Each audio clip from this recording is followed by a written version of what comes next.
We are live. Live are we. It's a pleasure to see you. And to see you is a pleasure. Is it? I don't know. I guess we'll find out. Anywho, lovely to see you. To see you is lovely. And as always, when there are a crowd of deep thoughts wanting to get out simultaneously, none come out but for the small one, the cheery one, the happy one, the child one who says, what do you do? If you weren't aware and were just sitting here talking to the Gabs, you would think that the world is fine. But it is the opposite. And has it been that way since I can remember? Yes. I think what has changed is one's, I guess, letting go of the fact that things will change. It's fascinating to watch. As always, I love it. I love it when I watch others who are looking at something that seems to be, I guess, you deduce from the narrative that to them it seems like it's happening in a way that's never happened before. These are bad times. We've got to change. We've got to stop this. We've got to do that. And sadly, once you read the amount of history I started reading as a child, I was very lucky. My mum had a library through which I read, probably by age of 7, Boss Briggs. I was very lucky. I had an amazing mother and father where mum would read to me, and by the time I was 3, I was reading my novels myself. In fact, I think the earliest ones, probably around the age of 5, were sort of the C.S. Lewis books at the time, the Chronicles of Narnia. And it was interesting to go to the movies and watch not the BBC version, but the Hollywood version years later when kids were watching it for the first time. Of course, naturally assuming that it was the first time it had ever been in the cinema. But I think we all do that to some degree. It's like we sit here forgetting that outside of the droplet of human existence was not only the Homo erectus, and before the erectus was the Homo habilis, and before that the wow, I lost it. Australopithecus africanus? I think that was the one down the south part of Africa. Chronicles of Narnia at age 5. Hi, Bentham. Yeah, I didn't know this, growing up. I just kept, we used to go to parties, and by the time I was 8, I had reread multiple times my mum's deep history on Greek mythology. And I read I got very heavily into the Jewish scripture, in particular the Wasim Amira, what Christians call the Old Testament, plus the Apocrypha, or the non-canonical books of the Maccabees, and others. There were interesting books as well, like the Book of Esther. I got through all of them probably by about 12. So that was fun. Hey, g'day Wasim Amira, nice to talk to you. Then lots of reading, but around me I remember kids playing on trampolines and running around and doing that stuff, and thinking in hindsight must have been thinking I was the odd one. And you know what? They were right.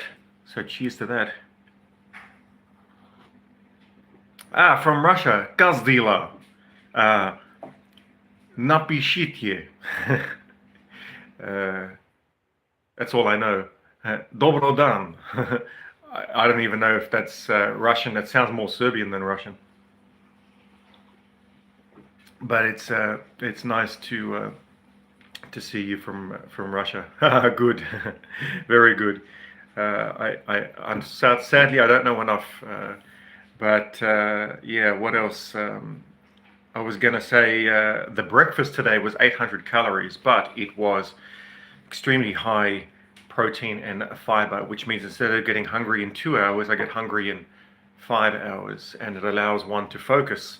Yesterday, I wrote 42 pages of maths, thinking that I'd done a great thing. Woke up today, realized it was all wrong. Everything was wrong. Isn't that lovely? It's a nice feeling, isn't it? Constant reminder that each step we take can be, when added together, a combined step in the wrong direction. But when we say wrong, is it wrong necessarily? Because it taught me something very valuable about where exactly it went wrong. Thank you. And then how to fix it, which gives you a deeper understanding of the situation. I think the main point is to make sure that the mistakes you make, you're able to learn from without the damage being so lasting that you lose many, many years of your life recovering from it. So in a sense, as you get older, it becomes what you don't do versus what you do. And that also involves the videos. There are many videos I don't make about topics about which I used to speak. And is there any point? I don't know yet. I don't know if there's any point. Watching people freak out, philosophy, to do. Yeah. Wondering about whether or not it's worth explaining the mechanism behind the collapse of empires in a way that's not yet widespread or diffuse, I think, in the public's mind. Will it change anything? I doubt it. I don't know. This is one of the personal rants, which I doubt will go anywhere.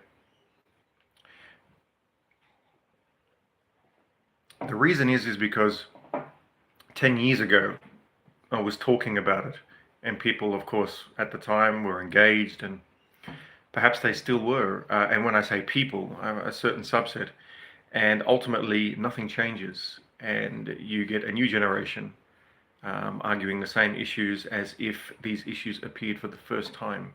So you sit back going, the movie is being rerun, and I know the ending. So do I still want to sit in the cinema, surrounded by people being shocked at the apparent twists and turns? This is the part I don't know yet. I'm in a sort of a stage of apathy. All collapsible, nothing is forever. Or in the words of Bentham, all collapsible, nothing is forever. I want to learn Russian, but it is on a long list of things I want to do. And unfortunately, unless we're living till 2000, I don't think I'll be able to get to it. But the question is, would that list increase in length if one were to live longer? And would that continue to be the case, irrespective of the length of one's life? You might not see where I'm going with this, but in fact, it has everything to do with why, irrespective of whether or not America is able to stop its bleeding, which seems almost impossible, that if it wouldn't create more bleeding. And the answer is this: let's say all of a sudden that, not at YouTube's pace. That's a shame. Well, you could teach. Why not teach some Russian? But I find it funny that you're someone who is Russian and concerned about the pace. Ha ha. That is a pun. You might have to look that up. It is a very bad pun for an English speaker. But for you, it might be something you could learn and think, yes, that was funny. For about 5 seconds until you realize it was lame, which I don't know how to say in Russian, like most words. But I don't know where I was going, to be honest. But yes, so would someone find room to spend more? That's the question. So let's say all of a sudden, bleeding is life for mist of all today. I don't know what that means. But let's assume, for example, that the bleeding was 6.6 billion, and you strip away every single thing possible and develop a whole new economy for masterful today. Okay. And what would happen at that point? Would people not say, oh, we have new schools, new things, new health, new things we want to build, get rid of poverty, get rid of everything else? And is that legitimate? Sure, absolutely. But does that result in the deficit increasing again? Yes, absolutely. Are these structures destined to fail? Yes, they were destined to fail from the 50s, the 40s, and the 20s. It was destined all the way back from then. The difference was that it was not seen. That's the only difference. The only difference is now people are trying to stop a freight train when they can see that it's not going to slow down in time before crashing into something that's on the tracks. That thing on the tracks has always been there. And the problem was when the freight train started to accelerate. That was always going to be the problem. I know I've spoken in puzzles today and in cryptic terms, but I just thought, you know what, screw it. I know that much of what I said won't be, it's too abstract. I think it's too abstract what I've been saying today. But anyway, take life one smack at a time. And das vidanya. Is that right? Das vidanya.